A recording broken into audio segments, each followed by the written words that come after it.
நாடாளுமன்ற தேர்தலில் தேனி தொகுதியில் தனித்து போட்டியிட இருப்பதாக அகில இந்திய எம்ஜிஆர் முன்னேற்றக் கழக தலைவர் ஜெயலட்சுமி தெரிவித்துள்ளார். மதுரை மாவட்டம் முசலம்பட்டி அருகே கருமாத்தூர் அடுக்கு சிறை கிராமத்தில் குழந்தைகள் காப்பகம் அமைந்துள்ளது. இங்கு முன்னாள் முதலமைச்சர் ஜெயலலிதாவின் பிறந்த நாளை முன்னிட்டு தன்னை ஜெயலலிதாவின் மகள் என கூறிக்கொள்ளும் ஜெயலட்சுமி நலத்திட்ட உதவிகள் வழங்கினார்.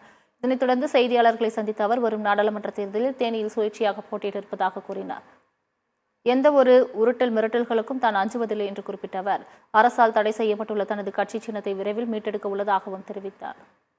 அம்மாக்கு ஏழை மக்கள்னா ரொம்ப பிடிக்கும்.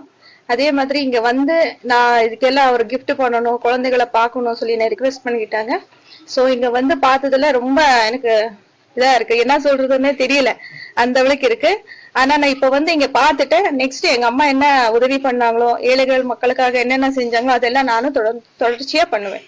எம்பி எலெக்ஷனுக்கு கட்டாயமா நிக்கிறேன். தேனி தொகுதிக்கு தான் நான் நிக்க போறேன். அது சில பேர் தடங்கள் இதெல்லாம் இது பண்ணிட்டு இருக்காங்க. அதுக்கெல்லாம் நான் மிரட்டுறது விடுறதுக்கு இதுக்கெல்லாம் பயப்படுற ஆள் நான் கிடையாது. கட்டாயமா தேனி தொகுதிக்கு நான் எம்பி எலெக்ஷன் கலந்துக்கா போறேன்.